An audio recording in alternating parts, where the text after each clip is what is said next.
après bien des aventures, on a réussi à rentrer dans le train pour Édimbourg. Voilà. On a dû laisser Chloé à Saint-Pancras et nous on va prendre le train en direction d'Édimbourg et on va arriver d'ici 4 heures, donc 20 heures. Ça va être trop bien!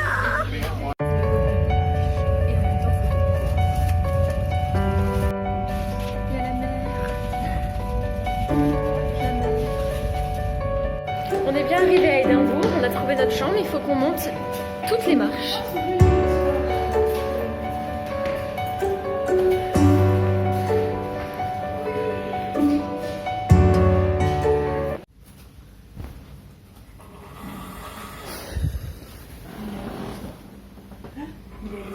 Ah non.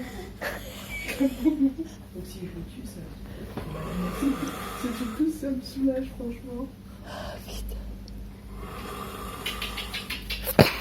Et 1h du matin, le mec il vient de rentrer. Il est rentré à minuit et demi, complètement bourré. Il s'est allongé dans le lit et il s'est mis à ronfler. Mais à ronfler. Et la meuf, une française qui était là l'année dernière, elle m'a dit mais ça c'est rien encore. Et elle nous a dit qu'elle avait réussi à dormir à 6h au moment où le gars était parti.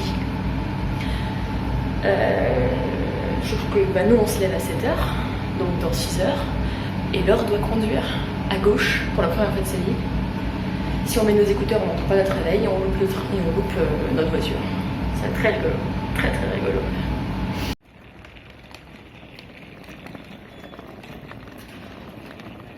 Il a du mal. Oh putain. Voici notre bolide pour le reste du séjour. Finalement ça va peut-être pas être notre bolide parce que c'est une automatique. Et Laure ne sait pas conduire les automatiques. Les boîtes automatiques donc. Bah, elle est partie changer la voiture. Il y a la dame qui est en train de lui montrer comment marche l'automatique.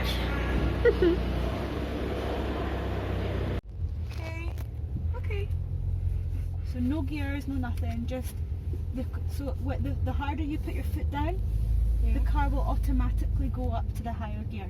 Okay, okay. Yeah? Okay, it's Feel good. comfortable? Yes, more than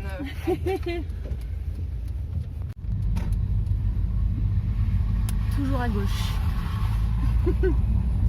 C'est parti pour Fort William. Non, regarde pas le téléphone. Heureux d'apprendre qu'on conduit une Mercedes. À gauche. automatique. Automatique. Bah, mon père il a une automatique.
Voilà dans notre chambre à Fort William, dans une maison qui ressemble vraiment à un truc de cinéma, du genre maison étudiante, C'est vraiment ça.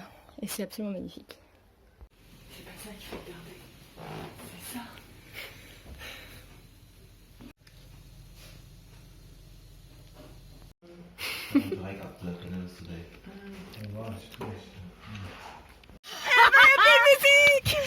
Bon, on part là de Fort William pour aller à Oban pour poser nos affaires dans un backpackers encore. Ouais, enfin, on part et pas fait la manœuvre. Hein. Bon, on va partir et on va faire une balade Bah, attends, à Oban. Ah oui. Allez-y. Oban. Oban masqué, ohé ohé. Putain, comment elle arrive à gâcher.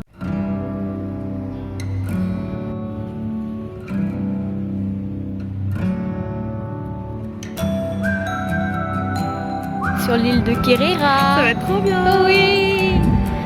Il y a notre bateau. On doit...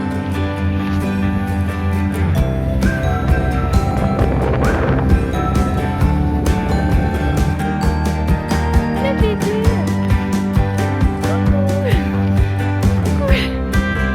Regarde, il est trop beau.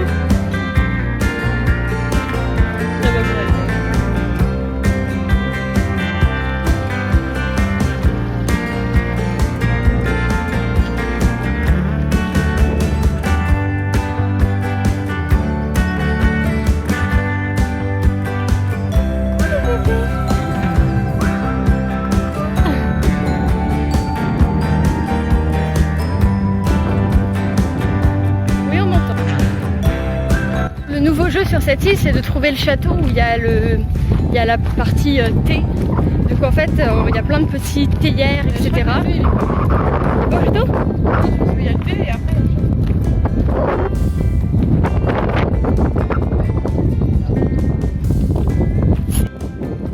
Et oui.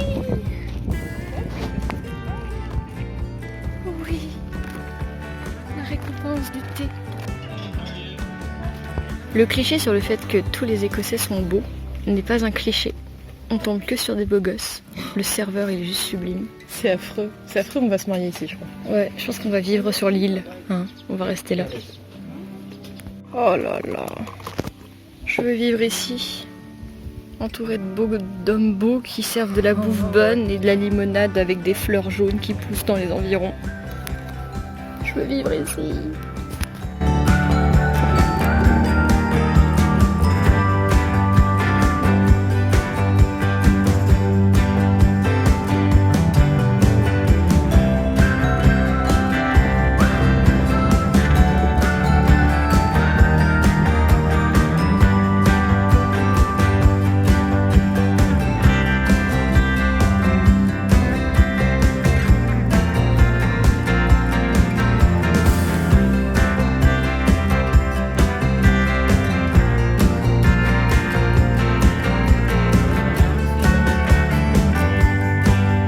Aménagé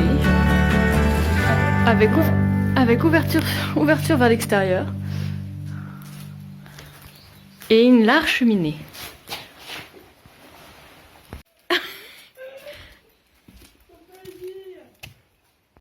Parce que là on va prendre un chemin qui est autre que le chemin où on pensait.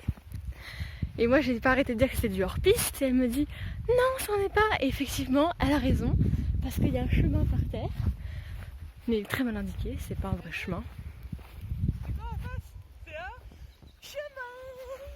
Salope. Fat bitch. Il a raison, il n'y avait pas de chemin. Hein. Du coup, on est perdu dans la broussaille. Du coup, on va faire le chemin là-dedans. La carte. Oui, enfin, c'était pas par là la carte. Ah, vas-y, va à gauche. De rien.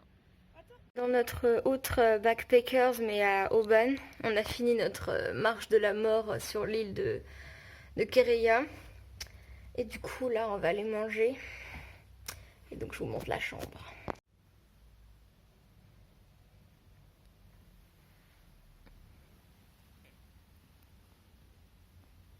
Je conseille les chambres multiples comme ça, mais vraiment il y aura le lien qui sera en bas. Les backpackers en Écosse ils sont vraiment bien, mais le Cowgate Hotel à Édimbourg était absolument ignoble parce que c'est des gens qui viennent en fait pour dormir. juste après avoir picolé, et du coup c'est un peu l'angoisse, c'était un peu horrible. Tandis que là c'est vraiment des gens qui viennent pour faire de la marche dans les Highlands, ce qui fait que c'est souvent des randonneurs qui rentrent pas très tard, qui dorment vraiment, qui sont hyper respectueux, et souvent des étudiants et des jeunes comme nous, du coup c'est très agréable et l'ambiance est super sympa, donc je conseille.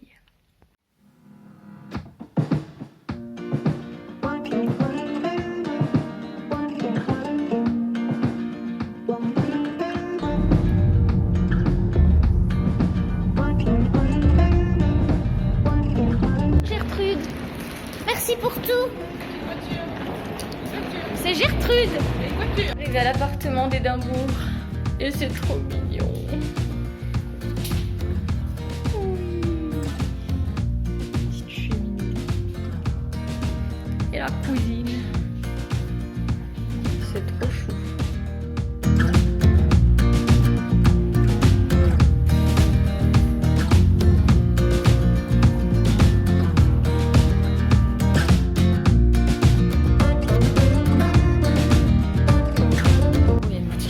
Ça va pas du tout. Génial. Ça va pas du tout. On est pauvres.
Donc en fait là vous voyez c'est une colline où on a retrouvé en fait 17 coussins avec 17 poupées à l'intérieur d'hommes et de femmes et on savait pas à quoi ça correspondait. Et en fait on pense que c'est en lien avec une histoire vraie qui s'est passée à Édimbourg où en fait c'est un couple qui tenait une auberge et qui un jour en fait se sont retrouvés avec une tante qui est morte et en fait ils ont décidé de donner son corps à la science.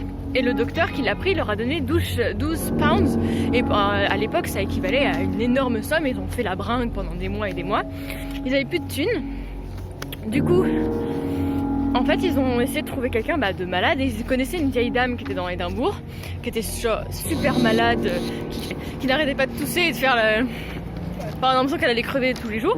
Ils ont attendu pendant une dizaine de jours, mais elle mourait toujours pas, elle allait bien. Du coup, ils l'ont fait boire à l'auberge, boire, et finalement, quand elle commençait à s'endormir, ils lui ont pincé le nez, fermé la bouche, ils ont appuyé sur son thorax et en fait, elle s'est étouffée, et elle est morte. Et ils ont eu 6 shillings, et ils ont encore de nouveau fait la bringue, et en fait, c'est devenu leur fonds de commerce, et ils ont continué à faire ça dans leur auberge en tuant des gens. Et un jour, en fait, il y a un couple qui est venu dans l'auberge, et ils ont trouvé en fait le corps d'une prostituée qu'ils avaient caché sous le sommier, qu'ils n'avaient pas eu le temps de ramener chez le médecin. du coup ils ont appelé la police et la police elle a fait le lien avec plein de disparitions. Donc ils ont été arrêtés tous les deux et la femme en fait a dénoncé son mari qui du coup a été arrêté et il a été pendu devant une foule en fait à qui on a fait payer la place parce que c'est devenu une histoire hyper connue. Et comme c'était un enfoiré, ils ont pris son corps, ils l'ont emmené justement chez ce même médecin et en fait ils l'ont disséqué devant une foule aussi qui a payé pour voir ça. Première autopsie publique, payante, et ils ont... Voilà, et en fait ils ont pris sa peau parce que c'était pas suffisant, ils en ont fait des couvertures de livres. Pareil avec ses testicules, ils en ont fait des bourses pour femmes, ce que j'ai compris. Voilà, et en fait du coup il y a eu une exposition à la National Gallery il y a pas longtemps qui montrait les 17 poupées qui correspondaient au nombre exact d'hommes et de femmes qui ont été en fait disparus et en fait morts par ces gens. Juste en haut de cette colline. Vous vous souvenez de la montagne dont on a parlé hier? On va la monter. Oui. Oui. Que l'on marche sur cette terre peu fertile. On est vraiment pas sportive. Oh pétard. L'eau nous manque. Non. Ah merde, il y a des gens. Oups.